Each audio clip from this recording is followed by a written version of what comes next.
हम जो कुछ भी करते हैं वो सब कुछ भगवान को अर्पित कर देना, यही भगवत धर्म है। देखो एक बात समझो, आप पैसे कमाते हो, क्या करते हो उसका? सब लोग पैसे कमाते हैं तो बैंक अकाउंट खोल करके उसमें जमा करते रहते हैं। क्यों? कहीं पैसा हाथ में होता है, जेब में होता है तो जानबूझ के जबरदस्ती खर्च ज्यादा होता है, लेकिन बैंक में उसको जमा कर देते हैं तो जरूरत पड़ने पर वहां से निकाल करके उसका सदुपयोग कर लिया जाता है।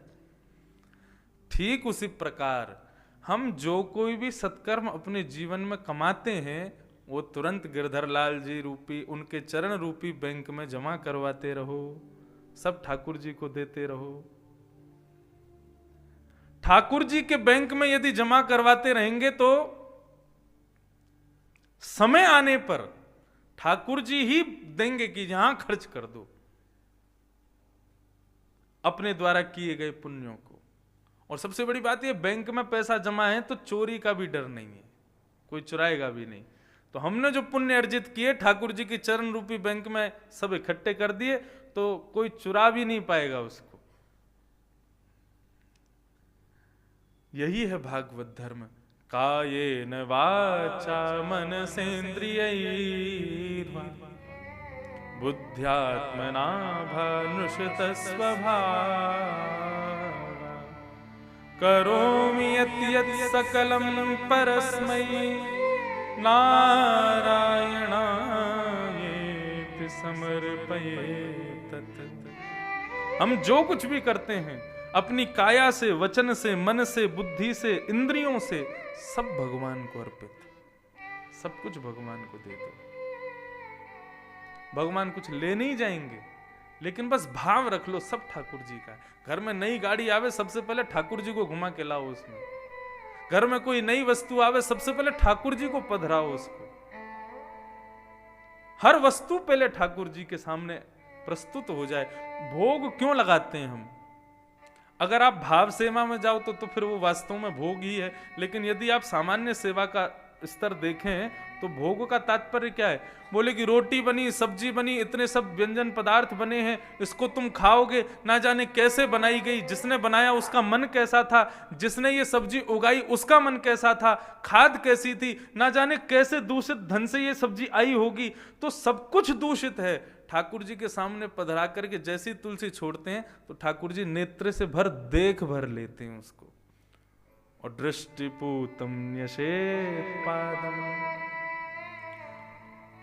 ठाकुर जी अपनी दृष्टि से उसको पवित्र कर देते हैं, मतलब तुम्हारे खाने योग्य बना देते हैं, अब खाओ। ठाकुर जी स्वयं तो कभी उसमें कभी लगता है कि कुछ कम हो गया, वैसे ऐसा हो जाए एक बार। श्री राधा रमन लाल जी के सेवायत ठाकुर जी की सेवा कर रहे थे और ठाकुर जी प्रसाद पा रहे थे। सेवायत गोस्वामी बाहर किसी से मिलकर के बैठ के बात कर रहे थे और तभी प्रसाद उठाने का समय हुआ तो बिना घंटी ताली बजाए और ठाकुर जी के कक्ष में जैसे ही प्रवेश किया तो श्री राधा रमन लाल जी बेचारे व्यवस्थित नहीं हो पाए और उनके होठ पर चावल का एक दाना रखा मिल गया। हम ताली क्यों बजाते हैं, नौक क्यों करते हैं, घंटी क्यों बजाते हैं?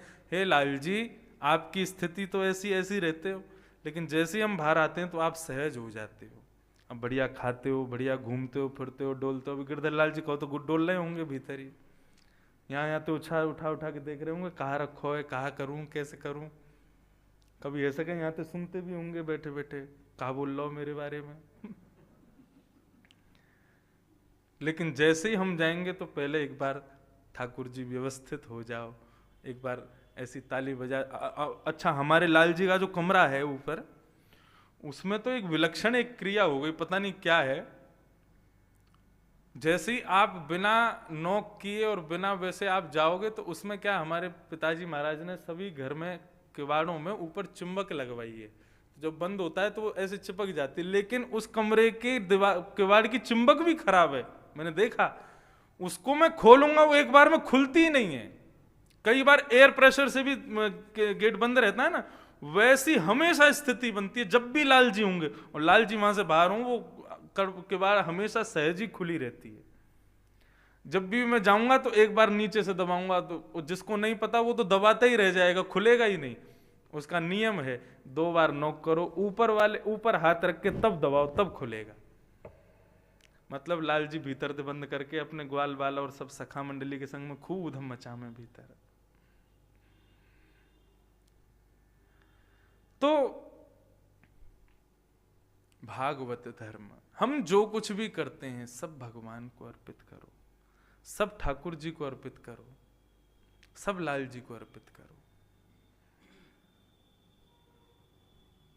वे चैतन्य हैं, वे संपूर्ण वस्तु को अंगीकार करके उसको हमारे योग्य बना देते हैं कि अब तुम इसको स्वीकार करो, अब तुम इसको प्रयोग में ले लो। क्यों? ठाकुर जी के चरणों में जाकर के वो वस्तु प्रसाद बन गई, चाहे कोई भी वस्तु हो।